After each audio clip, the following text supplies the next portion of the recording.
Hey guys, it's Lucky Ghost here, and today we're going to go over the Stamina Nightblade. This is going to cover both the solo version of the Stamina Nightblade and the group version. I'll have links to both builds down in the description below, but they're going to be very similar. There's a lot of overlap between the two builds, so if you build out the solo Stamina Nightblade, it'll be very simple to transition into the group one when you need to, right? So this is going to cover both the solo Stamina Nightblade and the group Stamina Nightblade, and it's going to be able to do all the content in the game. In this build, we're going to go over everything you need to know to put the entire build together, all of the attributes, the skill points, your passives, your abilities, your gear, right? All of that's going to be covered in this video guide. I'm also going to, like I said, put a link in the description to the written guides. I always keep up-to-date written guides. And if you're watching this video and the written guide is different from the video guide, the written guide is always the most up-to-date, because when ZOS nerfs something or they improve something, I can go to the website and I can just swap out that piece of gear or swap out that skill. Most of the time, they're going to be the same or very close to the same. The written guide is going to tell you exactly how to put it together, but then this video guide is going to tell you actually how to play it, especially if you're a new player or new to the class, or maybe it's just been a while since you picked up the class,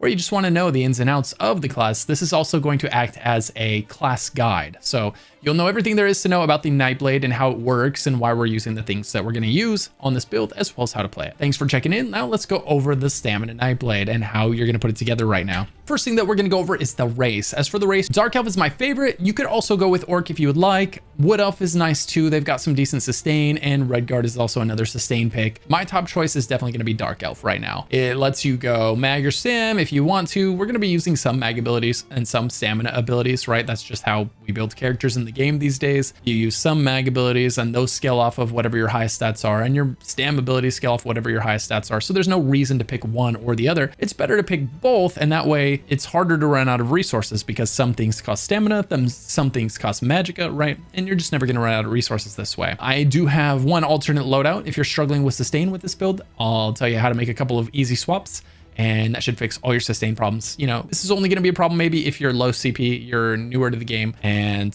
you just don't have all the passives yet.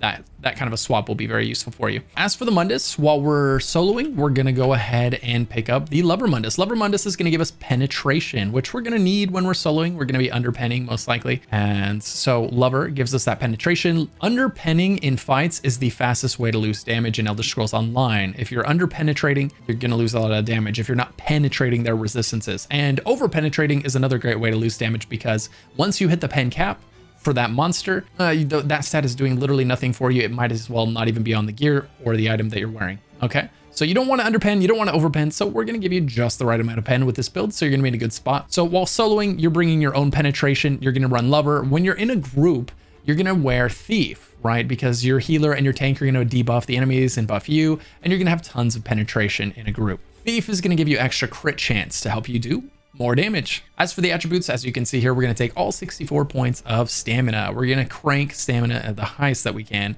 because everything's going to scale off of our highest stat. So we want that stat to be really big. That way the damage is all scaling off this really big number, right? If we divvied it up between mag and stam, then we'd have two mediocre multipliers, basically. We want one big multiplier, and then the game knows to multiply everything by that bigger number, okay? So we're taking 64 stam for the increased stamina sustain, as well as the increased damage for all of our abilities. Our consumables that we're going to use, the Lava Foot Soup is going to be your food. This is going to give you 5,000 max stamina and 500 stamina recovery, thereabouts, right? For every 1,000 stamina you have, you get roughly 100 weapon damage worth of damage added to your character, right? Your max resource pools are factored into your DPS calculation, and that's kind of what it works out to. 1,000 stamina, 100 weapon damage, right? So when you wear a food that's giving you 5,000 stamina, you're getting basically 500 extra weapon damage. So this food's giving you a ton of weapon damage, which is going to be great for your damage, essentially, right? And it's going to give you 500 recovery, which is amazing for your sustain. If you're struggling with sustain and you're not running Lava Foot, well, that's probably your problem.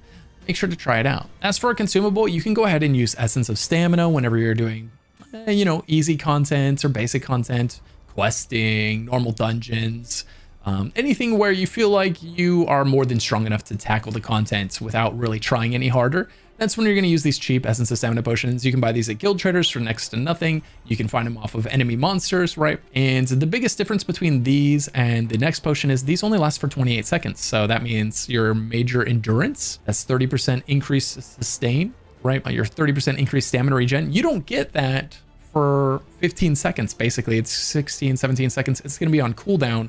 You're losing 30% resource sustain. So this is really rough on your sustain. It's also giving you less stamina. So if you're struggling with sustain, these ones could be part of the problem. But if it's easy content, then it's okay if you run dry a little bit here and there. When you're doing something sweaty and difficult content, that's when you want to bust out the Essence of Weapon Power potions, right? These are great because it's going to give you major brutality, increasing your weapon damage by 20%. That is huge. You definitely want to use these when you need them. It's going to give you major savagery, increasing your weapon critical rating, right? Again, that's for 47 seconds. The cooldown on the potion is 45 seconds. That means you have 100% uptime. You have more than 100% uptime on these buffs, as long as you remember to reuse your potion every time it comes off cooldown. Then you have restore 7,500 stamina, right? It's more than the other one with 6,000 and change. This one's 7,500 plus you get 30% increased stam regen, 47 seconds. Right? So 100+% uptime, major endurance. Okay, now let's get into the gear. I'm going to give you 3 loadouts for the gear. One is going to be for the player that's willing to do any content in the game to get the best possible gear for the build, including trials on normal difficulty, right? It's very easy to farm a normal trial, but you do have to put the effort into joining a trial group, right? And I know some of you guys, especially the solo players out there, don't have any desire to join trial groups or to do trials. So I'm also going to give you a loadout for people that are willing to do dungeons and DLC dungeons. And then a third and final loadout, which is going to be for the people that want an exclusively soloable build where it doesn't require you to do anything with anybody else, really. You could solo all of the content that you need to get the gear to put this version of the build together, right? So I'll go over all 3 like tiers of the build with the 3 gear loadouts that I will recommend. And there is going to be a written guide linked in the description below. That's going to have it's going to be a lot easier to follow than what I'm saying right now. So you can maybe listen to the logic behind my choices and maybe open up the written guide and refer to that when you're actually putting the build together. It's going to have your traits, your enchants, where you're putting each piece on the builds so that you understand how it works, because we are doing an interesting loadout with builds right now. We're wearing a monster set, we're wearing 2 5-piece sets and a mythic item, which means if you're counting, we don't have room for a arena weapon. And Maelstrom Backbar has been the meta for like the last 6 years. So I'm not sad to see it go. I'm not sad to see builds really shining without the Maelstrom Backbar. In fact, I'm actually really enjoying being able to wear a mythic and monster set at the same time. And the reason this is working is because right now, proc sets are doing a huge amount of damage proportionate to everything else, right? And that's awesome because proc sets raise the floor for new players and they still allow veteran players to hit really high ceilings, right? So they're just kind of like a win-win for everyone, really, that proc sets are performing so well on the PvE side of things. You know, PvPers, they might have a different opinion on all that, okay? All right, so for the first loadout, if you're willing to go into trials and you just want to have the best gear possible for this build, you're going to want to go for a Zaan's monster set. You're going to want to go for the Relican on the front bar and Pillar of Nirn on the back bar. Okay, we're gonna have 1 Nirn dagger and 1 Rally dagger over here, right? So it's 1 Rally, 1 Nirn, and this is gonna give you 4-piece bonus of Nirn on the front bar, 5-piece bonus of Nirn on the back bar, and it's gonna give you 5-piece Rally on the front bar. That's the best loadout that you can do if you're willing to go into trials and put together a really awesome build. Now, if you're not willing to put any trial time in, and you just don't like trials, whatever, then the next best thing that you can do is just replace that Relican with Order's Wrath. Order's Wrath is a really, really well-performing crafted set that was just added to the game. Go ahead and use that. Use Order's Wrath on the body and front bar, right? And use your Pillar of Nirn on your jewelry and your back bar. And you can continue to use the Zaan's monster set. The Zaan's monster set is great because it attaches a beam to the enemy that does ramping damage the longer you're attached to them, right? It's just really good. So it's still going to be good. It's a dungeon set, so you will have to do a dungeon to get Zaan's. If you don't want to do a DLC dungeon on Veteran to get your monster set, feel free to replace Zaan's with Stormfist. Stormfist is a really high damage proc from a base game dungeon. Real easy to get.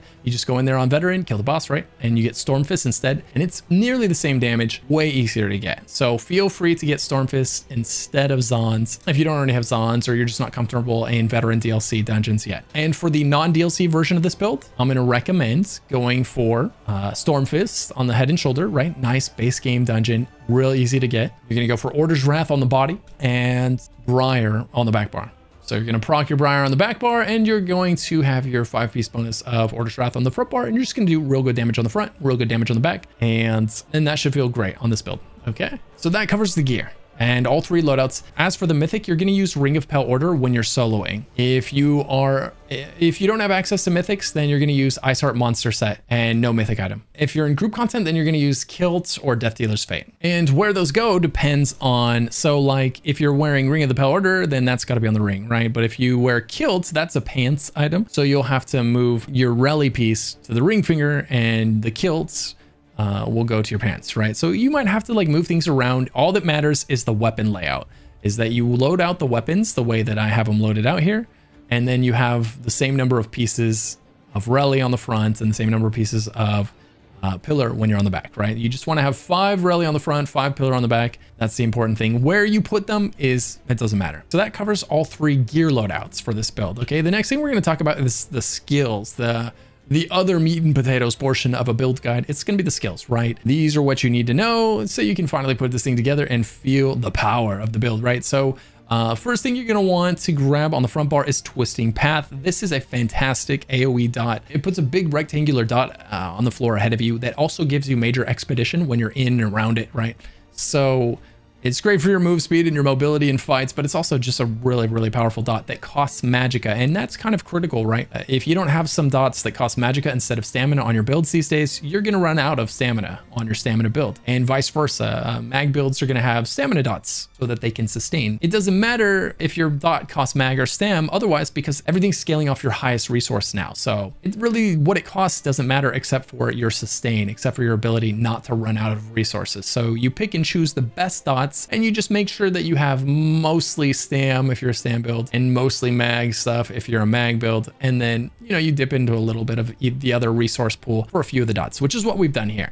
Okay, so Twisting Path, great magicka dot, good for our stamina sustain, and that's why we have it slotted here. Next, we have Surprise Attack. This ability was buffed this patch, so whenever you go behind the enemy, you get a guaranteed critical strike once every 4 seconds. You'll be surprised how often you're able to circle behind an enemy, even in solo content when they're casting an ability and they get into cast animation. You can get behind them and get some crit strikes and a stun, you know, so it's great. It's a good ability. You'll knock things off balance a lot. It's good for your damage. It's just a nice spammable. The other great thing about Surprise Attack is that every time you use it, you get major resolve, which increases your resistances a lot. So this ability is buffing you and doing great damage at the same time. We'll talk about the passives that are making that happen in the passive section of this video, which I highly encourage you to listen to if you've never listened to that section of one of my videos on the Stampede before. Passives in this game are what make classes tick. The only difference between a Stampede and a Mag Crow, right? It's all in the passives.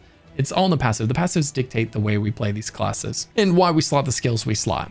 The third ability is Killer's Blade. Killer's Blade is our execute, which means we're going to use this anytime the boss enters around the, anytime they get below 30%, 25%, right? It starts doing more damage at 50% health, but it doesn't do more damage than the other skills until around 25% or so, right? So as the enemy is getting lower and lower in health, you will start using this instead of your Surprise Attack. So your rotation will mostly stay the same, except for you're going to be using Killer's Blade instead of Surprise Attack when things get low health. So around 30% is a good number right now. And this also has the added bonus of healing you for 8,000 life if the enemy dies within 2 seconds of being struck, which they will when you're executing them. They're always going to die eventually. So you'll eventually get that heal. The fourth ability on the front bar is called Barb Trap. Barb Trap is, it's one of these skills that's so effective right now for so many reasons. One is it just does good damage. It's a really, really solid dot. It's a stamina ability. The 2 is it gives you minor force. So it's buffing you by giving you minor force, which gives you 10% extra critical damage, right? So it's an essential buff to have in every competent build right now, really. So you're gonna have to get it either from this ability or from another ability or maybe from a set, but then it's hard to justify getting it from a set if you could just get it from the ability, depending on the build. There are times where you could justify that though. But right now, I'm gonna highly recommend going with Barb Trap because not only is it a great buff, but it's also a great dot anyway. And one last reason is Fighters Guild passives. Fighters Guild passives are so powerful. So this ability just being here is doing so much for this bar, this front bar of skills. Anytime you're on this bar of skills, you are getting better ult regen, you're getting more damage just because the ability is slotted. And we'll talk about those passives when we get to the passive section of the build video.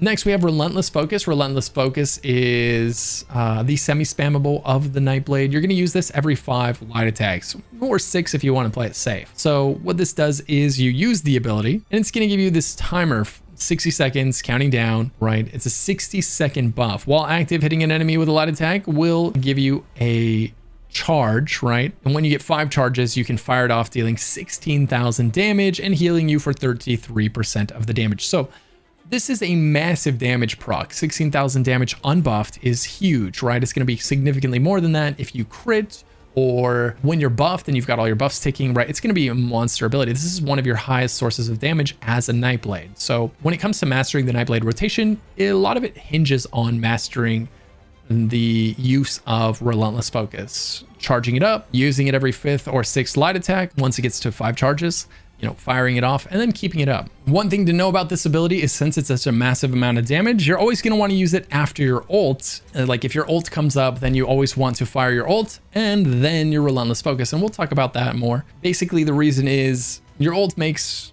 everything you do for the next 6 seconds do 20% more damage. So you want to use your ult and then you want to do as much damage as possible, which means you want to get all your dots ticking, then fire your ult, then fire your Relentless Focus, and then go into either your spammable or your execute until your dots start falling off. That's the way you maximize your 6-second window of 20% extra damage. It means that Nightblades have an fantastic amount of burst damage at their disposal. You know, 20% buff in your damage is huge. So that's called Incapacitating Strike. This is a great ultimate for a lot of reasons. It's doing so many things for the build. One is when you use it, you do a huge amount of damage just right up front. And then you basically buff yourself against that enemy, causing you to do 20% more damage to them for 6 seconds. Also, if you cast it when you have 120 ult charge or more, which is really easy to do, it stuns that enemy for 3 seconds. Ideally, you're using this ult every time it's up, right? You should use, it's real easy to get this ult. It's use it more than you think you should kind of ult. Anytime you're fighting a beefy trash mob, anytime you're fighting a boss, right? You should use it all the time. Don't just save it for bosses. That's overkill. Use it on trash mobs. You'll have it again for the boss fight, I promise. While slotted, you gain Reeve, which restores 100 mag and stam whenever you deal light or heavy attacks, right? So it's good for your sustain also. So it's good damage. It's a good buff. It also is good for your sustain, right? This ult is so powerful. And that's why we're slotting it on the front bar here. There's also passives that say just by slotting this, you get extra 10% crit damage just for slotting it, right? In the class passives. And we'll talk about that more later when we get into the passives. Okay. So a lot of reasons to put this here on the front bar, and we're also going to double bar this ult. So we're going to wear it on the back bar for all the reasons I just said, right? It's just doing too many good things for you. On the back bar, we're going to use Stampede. Stampede is a really nice AoE dot. It's also a gap closer. So it's fun, it's effective.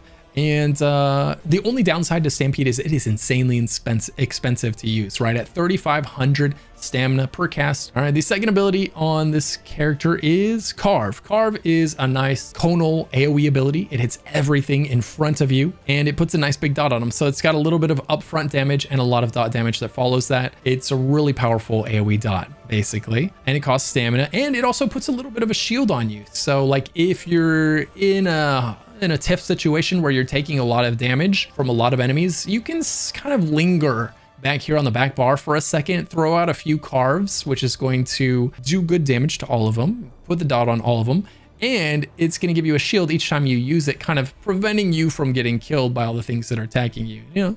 And next, for keeping yourself alive, we have Resolving Vigor. Resolving Vigor is a crazy strong heal. Look at that. It's going to heal for 19,000 health over 5 seconds. This is unbuffed. It's a 20k heal over 5 seconds. Huge amount of health. I mean, it's basically taking you to full health whenever you use it, right? It's just a full heal. You pop this skill and you do a dodge roll. By the time you stand up, you're probably at full health again. It's also been buffed. This ability has been buffed by Zos this patch. It now gives you Minor Resolve, which is going to increase your resistances by around 3,000. So for 20 seconds, this is a great source of Minor Resolve for 20 seconds every time you use it. This is great because we already have Major Resolve from our spammable. Now we're getting Minor Resolve, turning us into something that's very, very tanky here. For the fourth ability on the back bar, we've got Razor Caltrops. Razor Caltrops is a huge AoE dot that is also going to slow the enemy that steps into it by 50%, right? So they are crawling. It's real easy to cast this ability, right? And then just kind of go in a circle like this, backwards in a circle, unloading damage on the enemy, right? If it's a bunch of trash mobs and stuff, they won't even touch you. You'll just be kiting them and murdering them as they crawl towards you in this nice circle of spikes on the ground there. It's, but the most important thing this ability is doing is not that, actually. The most important thing that ability is doing is it's providing major breach. Every enemy that's been affected by that takes major breach, which means their resistances are reduced by 6,000, which is really, really important. As we talked about at the beginning of the video, you're either bringing your penetration up or pulling their resistances down by enough things where your penetration and their resistances finally meet, right? Is what you're trying to accomplish here. So we've buffed up our penetration with like Lover Mundus and a couple pieces of light armor, and we've nerfed their resistances by using major breach with this ability here. We should have no problem doing, you know, enough penetration to the enemy that we're attacking. Next, we have Dark Shade. Dark Shade is a great AoE ability. It summons a shade right here. I'll spawn him real quick. And this guy runs around with you and he does great cleave. He does 360 spins, hitting all the enemies around him. It's a huge amount of damage. There's great class synergies and the buffs that are going on up here and stuff when you summon him, right? So he's good to have around for, you know, your class passives. He's good to have around for the damage, and he costs magicka, which means it's great for our stamina sustain, which is always something that you need to think about. I need to have at least, probably, you never want to have less than 2-3 abilities that are pulling from your opposite resource pool. In this case, that's magicka. And then, as we mentioned, backbar ultimate is going to be incapacitating strike. You're taking that because you're never using it on the backbar, by the way. It's just back here to buff the bar, right? Because this is slotted, the backbar is doing 10% more crit damage because of a class passive. Because it's back here, you're getting 100 mag and stam every time you light attack when you're on your backbar, right? It's just here as a bar buffer. We're not actually using it on the backbar. We're always going to use it on the front bar because the front bar is technically, you know, it's the one kitted out to do the most damage. Now, let's jump into the passives and why we're using the passives that we're using. We're gonna start with the class passives. We're gonna grab all of the class passives, and the reason for that is we'll grab all the class passives, but you can hold off on grabbing most of the siphoning passives because unless you're using cripple, you're not gonna really need most of them. But the assassin and shadow, grab them all. You know, grab all these passives. I would say grab all your class passives anyway because they're so powerful. And occasionally you will switch abilities out, and then all of a sudden one of those passives you didn't need, you now do need. And you don't want to have to check and see if you have each passive that you need every time you switch abilities on your class, right? Just grab all the class passives. Just go farm a few skill points and get the extra, you know, passives for the class. Just have them all on hand. That way, no matter what abilities you're running that day, you have all the passives that you need, okay? Okay, so passives. First one, Master Assassin, increase your physical and spell penetration by enemies you're flanking by 3,000. Increase the duration of stun from sneak by 100. Okay, so this is a nice buff to you anytime you're flanking. Really kind of leaning into the RP of the sneak up and attack enemies that Nightblades have. It's nice. Executioner, when an enemy dies within 2 seconds of being damaged by you, you restore 1,000 mag and stam. This is good. That's a lot of stamina to get back every time you're killing something. Pressure points, increasing your weapon and spell critical rating for each assassin ability slotted.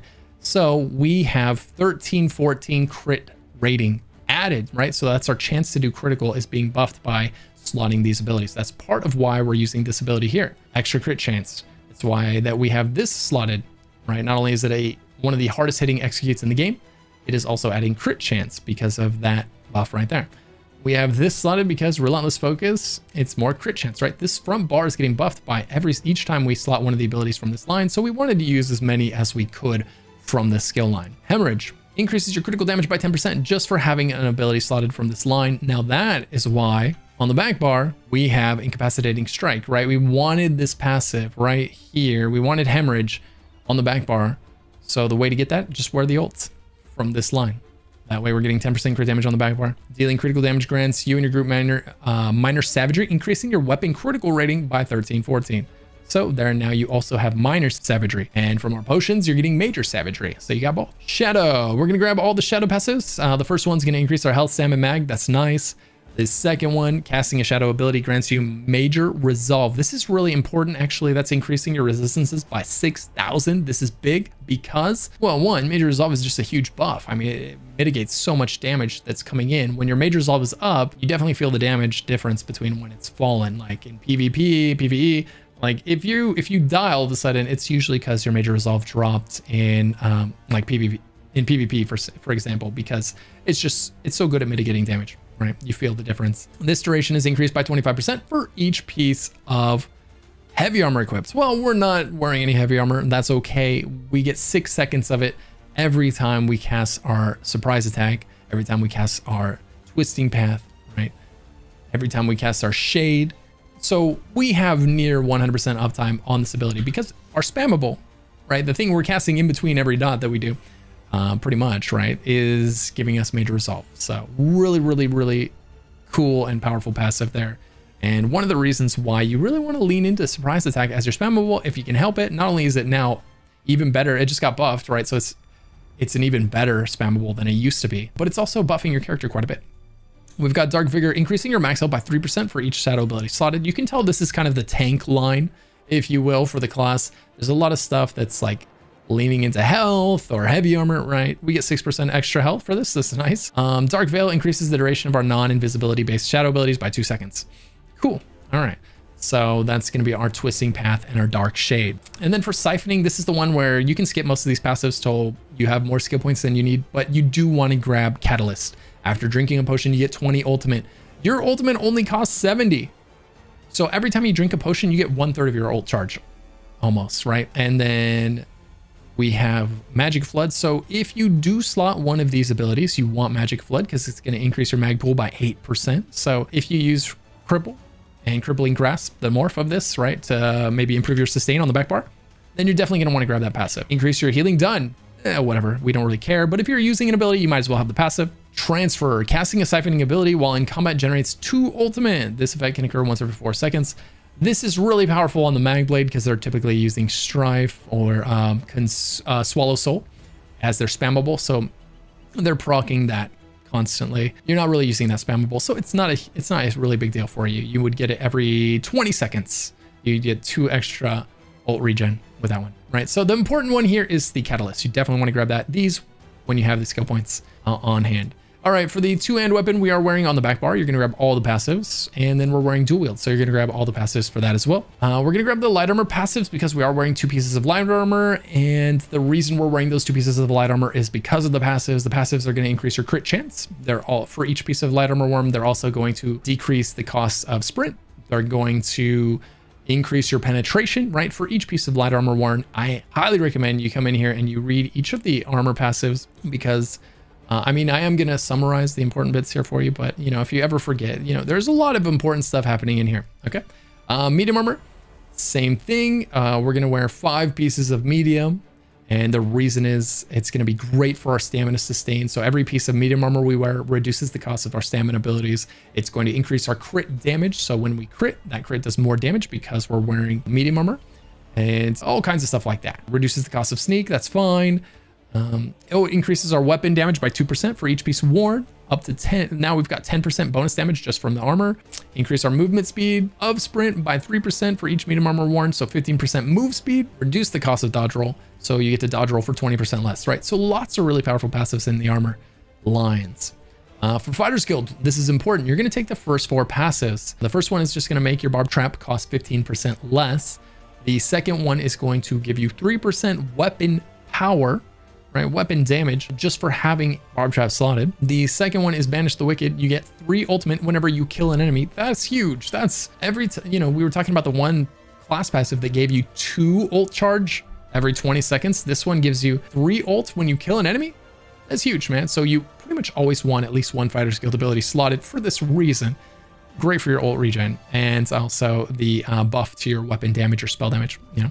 And then Skill Tracker, your Fighter's Guild abilities deal 10% more damage, and the bonus doubles against vampires, werewolves. That's nice, but it's just a 10% damage buff for your skill, basically, right? So that's nice. Undaunted, you're gonna grab both of these passive. These are for increasing your sustain. You've got more life, and you get resources back every time you grab a synergy if you grab these passives, right? So you definitely want both of these and max them out on every character. Under Assault, this is another one you're gonna grab on every single character you make. It's a constant 30% move speed buff, continuous attack. Anytime you're on your mount, you get Major Gallop, increasing your move speed by 30%. It works in PvP, it works out of PvP, it works everywhere. You always want this passive on every character that you make. Is 30%. 30% is a lot, dude. It is the difference between your low-level character moving like molasses and feeling like it's flying through the forests. Your class passives, grab all of them. They're going to be different for every class, so I won't really go over them right now. But generally speaking, they're very powerful and they're always worth getting, so grab them all. And then one last passive. Under Alchemy, grab Medicinal Use. This makes your potion effects last 30% longer. The reason why when I use a potion, it lasts 47 seconds is because Medicinal Use is maxed out. right? If I didn't have medicinal use, that potion would run out well before the cooldown. And I would have like 10, 11, 12 seconds where I wasn't getting major brutality. I wasn't getting major savagery. I wasn't getting major endurance, right? I wasn't getting any of these massive buffs because I didn't have medicinal use maxed out. So definitely max this one out when you can. If your alchemy isn't leveled up yet, I'll link a power leveling alchemy guide down in the description below for you. Okay. If I forget to link it, I might, because I don't normally put that in these build videos, but I probably should have been. If I forget to link it, just, you know, in the comments, tell me, hey, you forgot to link that. I'll put it in there for you. And okay, so that's all of the passives. Really important to understand those. So good on you for sticking around this long and watching the passive section of the video. I know a lot of people don't, but man, if you understand the passives, you're going to understand the class a lot more. And then for the rotation, okay, yeah, last thing here, the rotation, and then the champion points. All right, as for your rotation, what you're going to do is you're going to start with your 2 abilities that don't draw aggro, your buffs, and skills that don't attack the enemy until you do, right? So in this case, that's going to be Relentless Focus on the front bar and our little shade there on the back bar, right? So we've got 2 abilities out of the way and the enemy doesn't know any better. Now we're going to go into our dots. We're going to get all of our dots down. And then as soon as all the dots are down, we're going to use our spammable. And that's it. That's the rotation. Basically, every 5th light attack, you're going to cast Relentless Focus. So you'll get 5 charges of it. I'll go, you know, show you what that's like here. So 1, 2, 3, 4, 5, right? So you wouldn't do your light attacks like that. You would be doing light attacks in between abilities, but I'm just getting the 5 charges. Just want to make sure that's clear, right? And now it's fully charged, so I can do this. And I fired that off doing, you know, almost 30,000 damage to the boss there, unbuffed, right? So you would typically go like this, light attack ability, light attack ability, light attack ability, right? You've got 5 light attacks, and then you can use your bow proc or your Relentless Resolve, okay? Very, very important that you use that pretty much every time that you can. Every time that ability is 5 stacks, you fire it off, right? If you can line it up, you want to generally, like if your ult's coming up, you want to save the 5 stacks and fire it off after you use your ult, because your ult is going to give you 20% more damage for the next 6 seconds. So you want to fit as much damage as possible into that 6-second window. So you'll get all your dots down, you'll cast your ult, then you'll cast your Relentless Focus, and then you'll do your spammable until the 6 seconds is up. When the enemy reaches below like 30% health, rather than using Surprise Attack as your spammable, you're going to use Killer's Blade as your spammable. That is a really, really hard-hitting spammable. Take advantage of it. All right. And that's the rotation. Pre-buff, then your dots, and then your spammable until one of your dots falls off, right? And then just remember to use Relentless Focus. Every time it's got 5 charges, it gets 1 charge every time you light attack, and you should be light attacking in between every ability. If you're brand new to the game, it sounds like a lot. I know. Don't stress. It just comes with like time and practice. If you're not firing that bow proc off as often as you want, that's okay. Just, you know, whenever you see that it's lit up down there in the bottom right, then, you know, fire that sucker off. You'll be doing fine, and you'll get more and more. It'll become more and more subconscious the longer you play the character. You'll be surprised at how fast you pick it up. All right, guys. And for the champion points, I'm going to link that in the description down below. That's going to be in the written guide. So it's just a lot easier to look at the list of CP and how many points you put into each one rather than me reading it off to you here. Like so many things on a build guide, it's just easier to digest when it's in written form and to follow along. So definitely utilize the written guide. I put a lot of work into that. I put the skill locations, like where you find each of these skills. If you're not sure where Barb Trap is or where Caltrops is, right? I have a skill lineage section in every build where I tell you where the ability is located and what its base version is called before it's morphed. So you know, so you can find it. All right. So thanks for listening. I hope you have a fantastic day and night or evening, wherever you might be. A massive shout out to my YouTube members. If you want to know how to become a YouTube member, be sure to click the link in the description below. And I hope you have a fantastic day, night, or evening, wherever you are. I'll see you guys in the next video. Until then, check out one of the videos popping up on screen now.